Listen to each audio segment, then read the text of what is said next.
നമുക്കിന്ന് കറി വെക്കാൻ കിട്ടിയിരിക്കുന്ന മീൻ മത്തിയാണേ. അപ്പോൾ ഞാൻ എപ്പം മീൻ വെട്ടായിരുന്നാലും നമ്മുടെ എങ്ങനെ പൂച്ച വന്ന് പുള്ളിക്കാരുടെ പറ്റും മേടിച്ചുകൊണ്ടേ പോവാം. പിന്നെ മത്തി നല്ല കല്ലുപ്പൊക്കെ ഇട്ട് നല്ല കഴുകി വാരി അങ്ങോട്ട് വെച്ചു. ഇപ്പം നമുക്ക് മത്തിയെ തീരെ വിലയില്ല, പുച്ഛത്തോടൊക്കെയാണ് നോക്കുന്നത്. 2 ആഴ്ചയൊക്കെ കഴിയട്ടെ, പുള്ളിക്കാരൻ്റെ തട്ടങ്ങ് താഴും. പുള്ളിക്കാരൻ പിന്നെ നമ്മൾ പിടിച്ചാലൊന്നും കിട്ടില്ല, വിലയും അങ്ങ് കൂടും, ഭയങ്കര ഗമിയുമായിരിക്കും. അപ്പം നമുക്കിന്നെങ്ങനെ കറി വെക്കുന്നതെന്ന് നോക്കിയാലോ. സ്ഥിരം പരിപാടി തന്നെ. ചട്ടി ചൂടാക്കുക, വെളിച്ചെണ്ണ ഒഴിക്കുക, ഉലുവ കടുക് പൊട്ടിക്കുക, പിന്നെ ഇഞ്ചി വെളുത്തുള്ളി ചെറിയ ഉള്ളി പച്ചമുളക് എന്നിവ ഇട്ട് മൂത്ത് വരുമ്പോഴത്തേന് മുളക് പൊടി, മഞ്ഞൾപ്പൊടി, മല്ലിപ്പൊടി, ഉലുവാപ്പൊടി എന്നിവ ഇട്ട് നന്നായിട്ട് വഴറ്റി എണ്ണ തെളിഞ്ഞ് വരുമ്പോഴത്തേന് കുറേശ്ശെ വെള്ളം ഒഴിക്കുക. വെള്ളം ഒഴിച്ച് തിളച്ച് വരുമ്പോഴത്തേന് ഒരു കഷ്ണം കുടംപുളിയും കൂടി ഇടുക.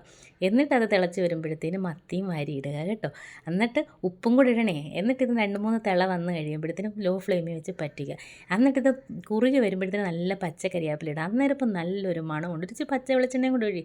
എൻ്റെ പൊണ്ണ് സാറേ, ഇതിൻ്റെ കൂടെ കപ്പയും കൂടെ കൂട്ടി അങ്ങോട്ട് കഴിക്കണം കേട്ടോ. വീഡിയോ ഇഷ്ടപ്പെട്ടാൽ ചാനൽ ഒന്ന് സബ്സ്ക്രൈബ് ചെയ്യണേ.